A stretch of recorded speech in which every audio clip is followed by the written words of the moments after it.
Hi everyone, this is Dr. Santosh.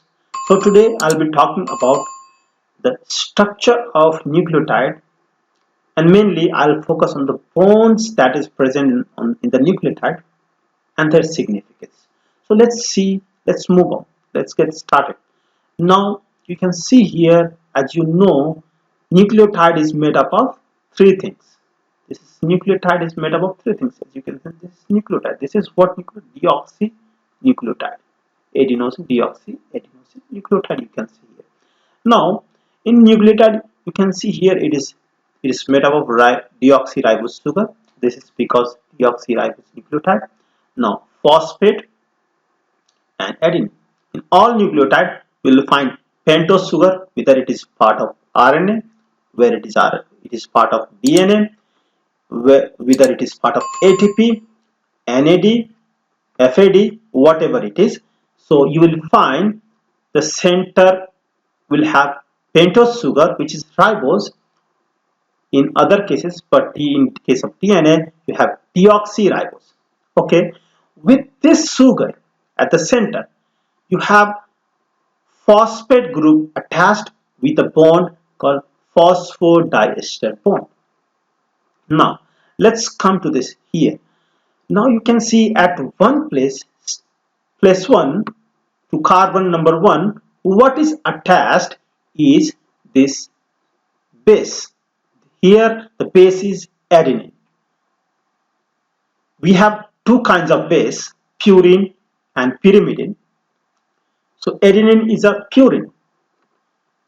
Short name, bigger the molecule. So adenine is a purine.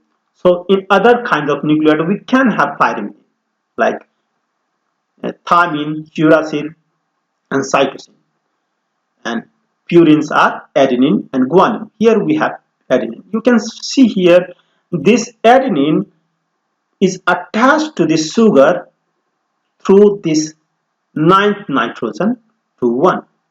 This is called, this is a glycosidic bond because the sugar is attached to the base. So this is glycosidic bond. Which type of glycosidic bond? Because this bond is between carbon and nitrogen, it is called an glycosidic bond. In polysaccharide, you see O glycosidic bond because there is bond between carbon and oxygen. Here bond between nitrogen and carbon, that is why this is called an glycosidic bond. Okay. Now this bond is phosphodiester because this is generally this group is shown in picture as a double bond O and this is oxygen. So it is a phosphoester bond. I'll be mainly focusing here. I'll talk about the significance of this N-glycosidic bond. Let's see and talk about significance of N-glycosidic. First significance is base excision. You when required to know about N-glycosidic bond when you study base excision repair. What is base excision repair is when this nucleotide is part of DNA.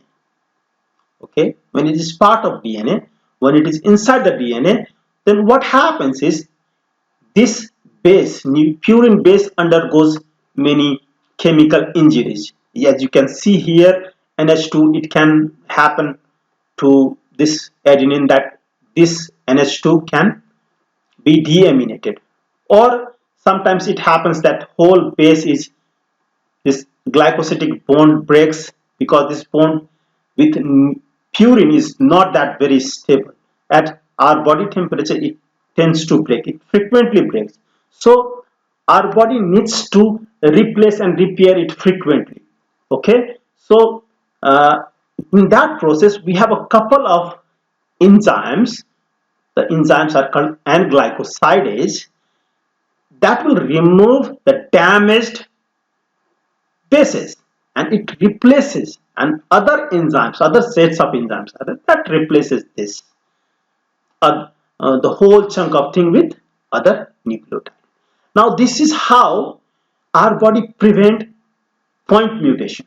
Okay, if there is any problem in base excision repair, there is high chance that we can have point mutation.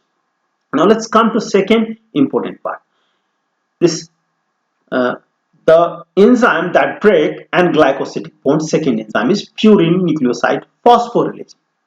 And for pyrimidine nucleotide, it will be pyrimidine nucleoside phosphorylase. Why I have written purine nucleoside phosphorylase? Because the 4% of severe combined immunodeficiency disorder is because of deficiency of purine nucleoside phosphorylase. The pathogenesis is little longer, but just you need to be memorized for this time, because this enzyme is related to breaking down of this bond. What happens is during DNA degradation. So when DNA degrade, DNA will form nucleotide. Okay, and that nucleotide, the first enzyme act on that nucleotide is called nucleotidase, and that nucleotidase will remove this phosphate. So what we get after removal of phosphate is nucleoside. Now this enzyme, especially you can see this is purine, so it will act here and break this bond by addition of phosphate group on the sugar. So as a result, what we get is a ribose, in this case deoxyribose 5 phosphate.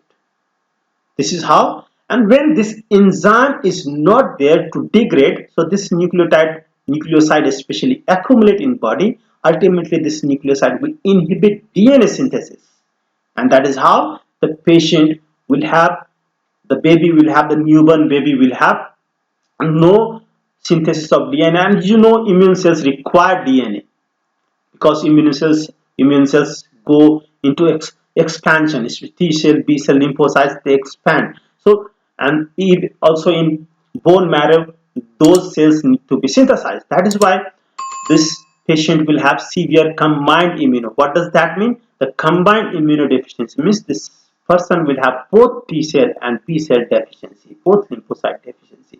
So this is for today. Just focus, this N-glycosidic bond is very important for all the exams, especially USMLE. Thank you.